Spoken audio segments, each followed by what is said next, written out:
हाय viewers, मैं हूं Shahid Siddique with technical mind pro channel. Today we will discuss about purified water loop, velocity and flow. ये एक बिल्कुल छोटा सा टॉपिक है, बट दो मोस्ट इंपॉर्टेंट फैक्टर्स हैं जो हमने डिस्कस करने हैं कि हमारे पास लूप में वेलोसिटी कितनी होनी चाहिए और जो हमारे पास सर्कुलेशन पंप होता है उसका फ्लो कितना होना चाहिए। इससे पहले कि हम वीडियो को डिटेल में डिस्कस करें, अगर आपने अभी तक चैनल को सब्सक्राइब नहीं किया तो please subscribe the channel and click the bell icon ताकि नेक्स्ट वीडियो आपको मिलती रहे। सबसे पहले हम देखते हैं कि जो हमारे पास लूप है, आप सबको आइडिया है इस चीज का, जानते हैं कि प्यूरिफाइड वाटर लूप हमेशा रनिंग में पानी रखता है, उसमें सर्कुलेशन में रखते हैं। इसका एक ही पर्पज होता है कि उसमें माइक्रोबियल ग्रोथ ना हो, बट उसकी जो सर्कुलेशन की वेलोसिटी होती है वो कितनी होनी चाहिए। हम ये क्लेम कर रहे हैं कि हमारा जो लूप है वो 24 आवर सर्कुलेशन में रहता है। ठीक है, अब नेक्स्ट क्वेश्चन ये रेज होता है कि उसकी वेलोसिटी कितनी होती है। Velocity of purified water loop should be greater than 1.4 metre per second. आपके लूप की वेलोसिटी जो है 1.4 मीटर पर सेकेंड से कम नहीं होनी चाहिए। ज्यादा हो सकती है, 1.5 हो सकती है, 1.6। नॉर्मली तौर पर 1.6 टू 1.8 पे डिजाइन करते हैं ताकि मार्जिन रहे हमारे पास, मिनिमम की तरफ ना आए। अगर 1.4 भी हो तो भी वेल गुड इनफ है। नेक्स्ट क्वेश्चन ये है कि आपकी ये तो पता चली है कि 1.4 मीटर पर सेकंड होनी चाहिए या इससे ज्यादा होनी चाहिए, लेकिन इसका पर्पस क्या है? 1.4 मीटर ही क्यों हमने लॉक किया है? 1.6 क्यों नहीं कर लिया, 1.8 क्यों नहीं कर लिया, या मैं ये क्यों नहीं कहता कि 1.2 मीटर होनी चाहिए? इसको देखते हैं कि 1.4 मीटर पर सेकंड ही क्यों होनी चाहिए। कीप इन माइंड, वाटर का जो फ्लो है 1.4 मीटर वेलोसिटी या इससे ज्यादा पर टर्बुलेंट होता है। अब सबको पता है कि जो फ्लो होता है दो टाइप्स का होता है, एक लेमिनर फ्लो होता है, एक टर्बुलेंट होता है।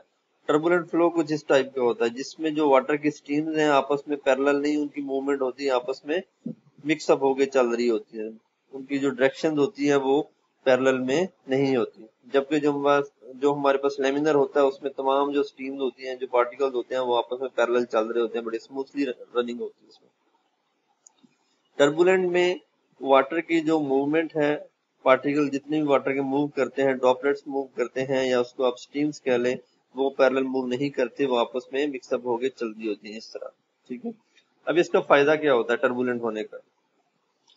टर्बुलेंट होने से हमारे पास एक तो बैक्टीरिया की ग्रोथ नहीं होती, ठीक है। नंबर 2, माइक्रोबियल ग्रोथ पॉसिबल नहीं है। जब भी आपका स्लो टर्बुलेंट होगा, टर्बुलेंट कब होगा? जब आपकी वेलोसिटी 1.4 से ज्यादा होगी। 1.4 मीटर पर सेकंड से वेलोसिटी ज्यादा हुई तो ऑटोमेटिकली आपका फ्लो क्या होगा? टर्बुलेंट होगा पाइप में।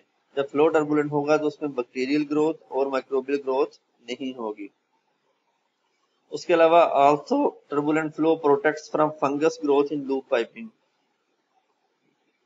जो टर्बुलेंट फ्लो है वो फंगस ग्रोथ होने से भी बचाता है। ये बेसिक पर्पस है कि हमारी वेलोसिटी 1.4 मीटर पर सेकंड से ज्यादा क्यों होनी चाहिए। नेक्स्ट बात हमने देखनी है कि जो हमारे पास पंप लगा हुआ है उसका फ्लो कितना होना चाहिए। दो ही चीजें इफेक्ट करती हैं लूप में, फंगस में, बैक्टीरिया में, माइक्रोबियल में, कि आपके लूप की जो वेलोसिटी है वो कितनी है या आपके लूप का जो सर्कुलेशन पंप है उसका फ्लो कितना है। थंब रूल है कि twice the capacity of storage tank.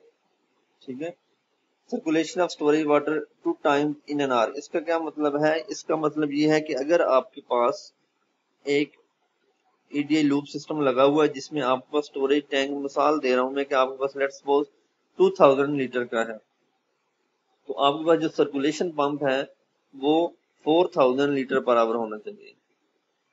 यानी कि जितना आपका स्टोरेज टैंक होगा उसकी कैपेसिटी जो होगी उससे डबल फ्लो रेट होना चाहिए सर्कुलेशन पंप का। उसका क्या पर्पज है?